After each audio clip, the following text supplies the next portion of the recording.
Hey,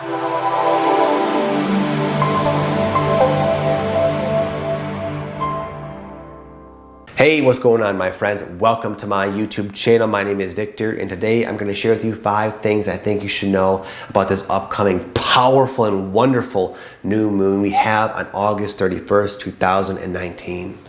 It's a really awesome time for really tuning in to yourself and cultivating and then sustaining a much greater level of spiritual connectedness, which will transform and enrich absolutely all areas of your life.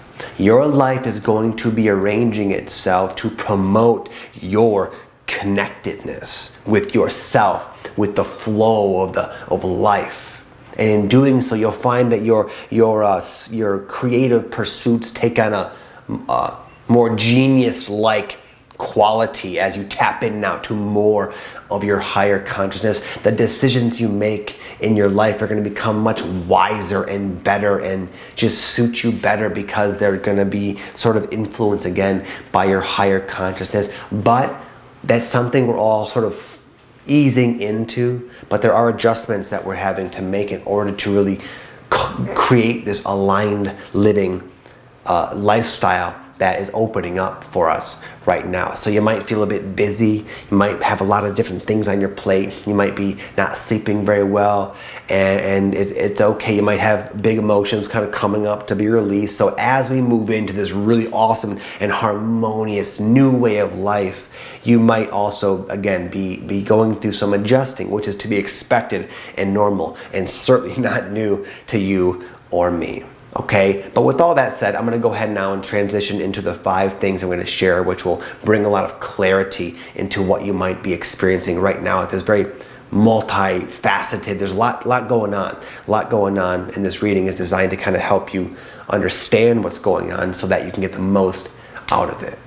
Now, before I get into the video, let me just say, if you're brand new to my channel, welcome. If you're new, I offer everybody a free guided meditation that'll help you align more consciously with your higher self and get the downloads that we all have the ability to receive. It's totally free. I channeled it in a sense myself. You can check it out down below. And with that said, my friends, I'm happy to have you here, and I'll see you inside of the video.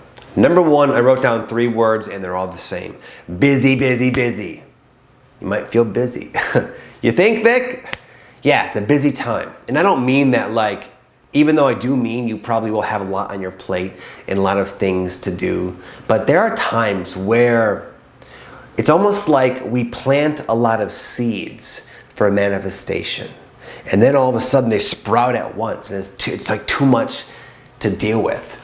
I remember this when I used to grow medical marijuana. I would plant little seeds or cut little clones, and there'd be like nothing to do in the garden for quite a while. But eventually they'd grow and grow and grow and grow. And before you know it, I'd go down there and there's like a million different things that need to get done all at once. And the plants are growing quickly. It's kind of like that. Life just might have a lot of different seeds sprouting, a lot of different things going on. Some good, some bad. Some of the plants aren't doing so well, in a sense, going with that metaphor. But you might just feel like there's a lot of things going on. Okay, and that's okay. That's more of what I was talking about earlier, about adjusting to the speed. It's common to go through cycles where you feel overwhelmed, where you do have too much on your plate. These cycles come and they go.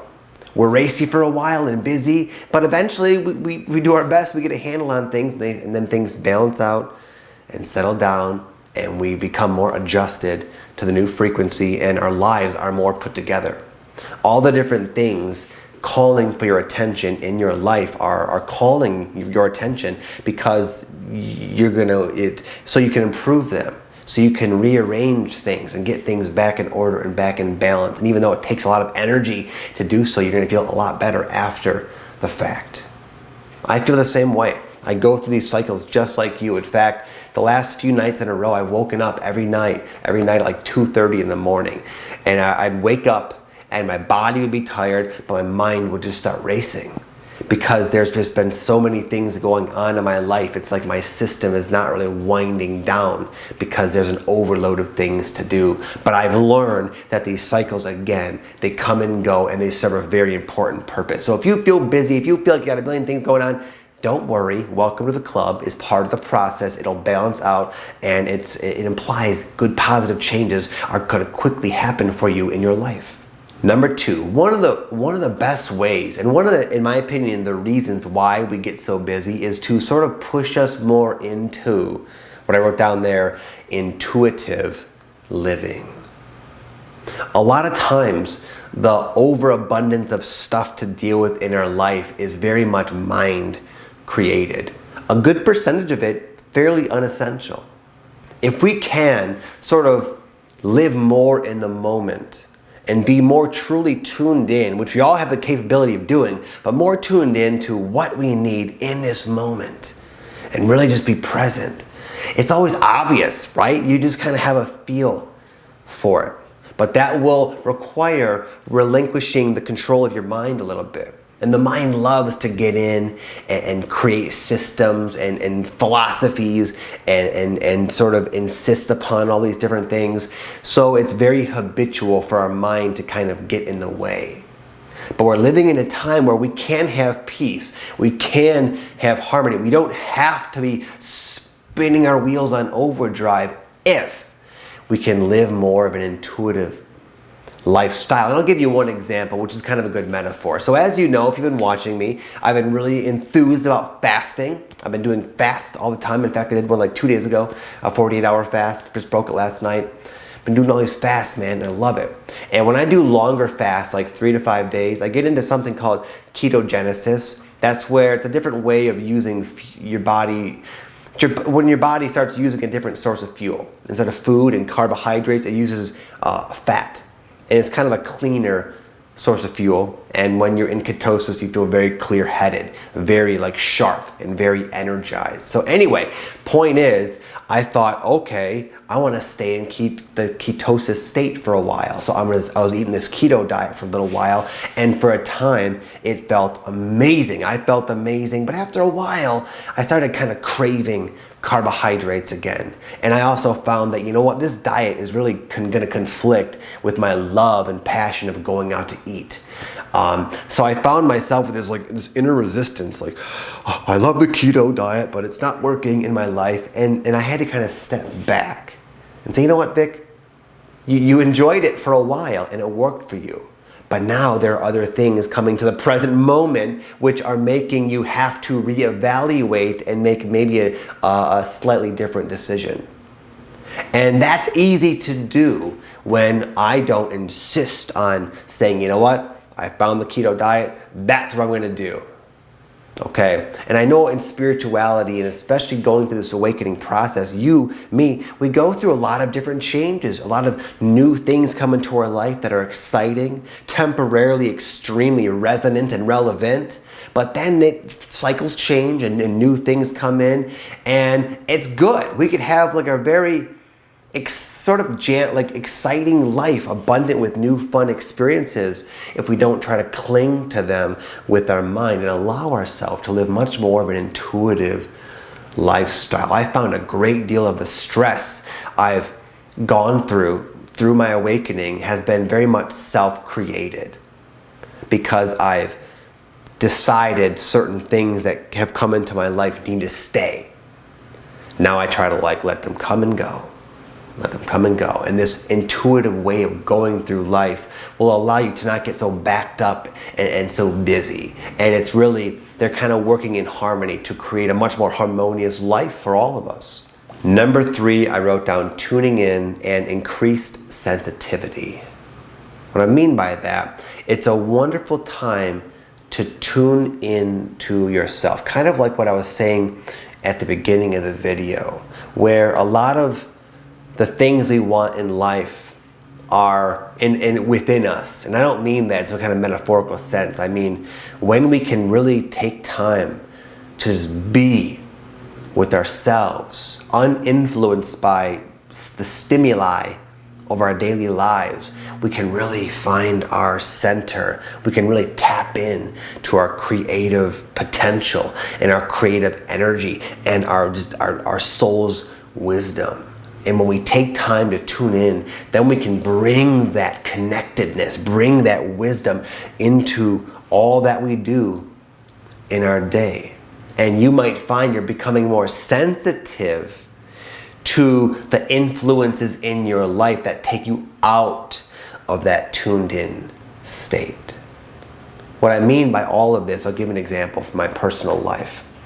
I find that when I'm on my computer, it takes me way out of the tapped in state. And there are other things I do in my life that kind of take me out of my center. So what I've been doing is I've been going on more walks. I've been meditating a little bit more, spending less time, taking more breaks from the computer. I've really been arranging my life in a way that works for me, that allows me to stay more tapped in. And as a result, my life has been improving on all levels. I feel a lot better. My creations are much more pure and powerful, and it's just a better way to live. But if you're feeling taken kind of off your rocker, like I was a few nights ago, as I mentioned, by the lack of sleep, that was sort of my way of revealing to myself that, Victor, you're not really staying tuned in often enough. You're letting your monkey mind kind of run away from you, and you're allowing your life to get too cluttered and busy. So the solution is stepping back and tuning in. Okay, again, I've been going for walks, meditating more, going hiking more, spending more time in just quiet and staring off into the sky for 20 minutes at a time. Things like that have been really making a profound difference in my life. And I think they might for you as well. Number 4, ancestral release. This is one of the things that might be one of the adjustments you're making to this new frequency and new energy. Anytime we are trying to adjust to a higher vibration, older, lower density emotions and so forth will come up to the surface to be released. But a lot of us are going so far in our spiritual journey that's what's starting to come up. It's what feels like unresolved emotional patterns, but in fact it really has not a lot at all to do with you. It's more of like the ancestral baggage you've picked up from your parents, and of course they picked it up from their parents, and so on down the line. One of my favorite spiritual teachers, Oddo, he talks all about it. I was listening to his book the other day, and he was talking about this ancestral energy that we pick up, often similar to how we catch a cold. It's just an energy that's passed on. No one's doing it intentionally. There's no reason to be resentful for your ancestors, your parents, or anything. But when you awaken enough, you'll start to really be able to see very clearly very powerful and oftentimes negative and unpleasant states of being that you habitually feel that don't necessarily make a whole lot of logical sense. Like, for example, I used to work with this one guy, Ryan, we worked on it for a while. He had this really intense fear and almost paranoia about getting cancer. Well, Ryan was like 20 years old. He was a young guy. He was not even, it doesn't make any sense. I was like, do you have a family history or something? He's like, no. Well, but it's that fear, it's that energy. He didn't know where it came from. That's a perfect example. In a logical, fearful, heavy energy that makes no sense whatsoever, and yet to you it's a real thing. You're feeling it. Sometimes you might even find you kind of act out from it, and it's impacting your life. Okay, I have this with a lot of things in my life. I have this with worrying my wife's gonna stray, worrying something will happen to my children, worrying that I'm all of a sudden gonna become on the streets and lose, my business will fail. All these sort of things are the same types of worries, the same fundamental types of worries my parents had. My life, the way it is, I have no real reason to be concerned about any of those things, at least not as much as those feelings make me think I need to be concerned, okay? So my point is, if you're having these big emotions come up that have probably been with you a lot of your life that you don't know what to do with, you don't know how to heal, you've tried different things, and it's like it just keeps coming up, that's okay. And just the fact that you're aware of it, Just the fact that you can become aware of a state of being that you don't prefer and you know is really not you and doesn't belong, that's enough to heal it. It really just takes awareness. And with that awareness comes a choice. You could choose to act upon those energies, or you can choose to see them as that ancestral baggage working its way out of your system. And when you can see it like that, it's not really a problem. Even if an intense anxiety or fear can come up, you don't have to really concern yourself about it. You don't have to worry about it playing out in your life. You can just see it as a coming wave that's, again, just leaving your system. Number 5, finally, all this change and transformation is leading to, again, a greater state of clarity. If you can tune into yourself more often, if you can allow these energies to kind of work their way out of your system, and you can just continue to roll with the punches as you are, you're going to find that you have a greater clarity about what lights you up and also what does not. What I mean by that is just the more conscious, the more present, the more tapped in you become, which you are becoming, the more blatantly obvious it is what things fulfill you and, again, light you up and what things don't. But prior to this greater awareness, we just sort of were doing a lot of this stuff that wasn't really important to us, and we were just doing it because that's just the direction our life has taken, and consequently we weren't doing much of the things that could potentially be life-changing and altering and amazing for us. Okay, I'll give an example. So the other night I was sitting outside with my wife. We were sitting in our little chairs and we were planning out our retreat. We have a retreat this weekend in Sedona. We were planning out the different activities we were going to do with the crew, and we were having such an amazing time. Just the act of sitting and even thinking about an upcoming retreat, it lit me up. I felt like, God, it's been too long. I haven't done a retreat in a few months now. And I realized in that evening just how much I love them, just how much it feels so right for me to work in this way. It's so amazing. On the same token, as I've shared about this past couple of videos, some of the stuff I do, again, sort of because it fell into my lap and I was just doing it in a sense unconsciously with my online career, with like the Instagram and just different things I was doing.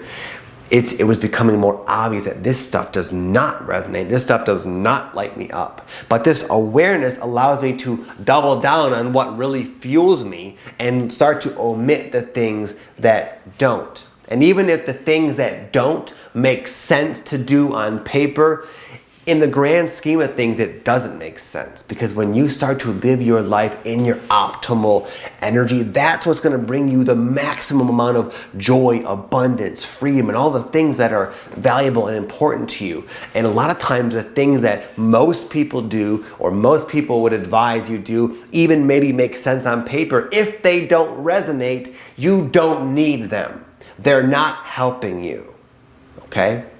And when you start to just make these arrangements in your life by doing more of what lights you up and omitting the things that don't, your life will take on a whole new quality. You will become a different person and literally just, you can really like just thrive like in such a unprecedented way.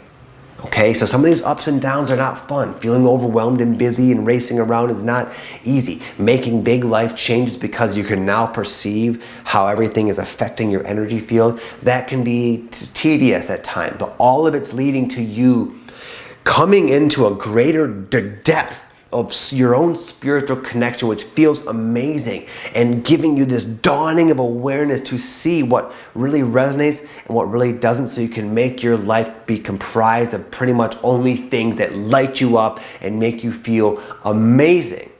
Okay, that sounds like this pipe dream, but no, that's literally what's happening right now. Okay, it's an amazing, magical time, and I feel so blessed to be here hanging out with all of you. Okay, so anyways, my friend, that's my piece for this reading. I hope it served you well and gave you some insight. I wish you all nothing but the absolute best life has to offer, and I'll be in touch soon. Have an amazing day. Namaste.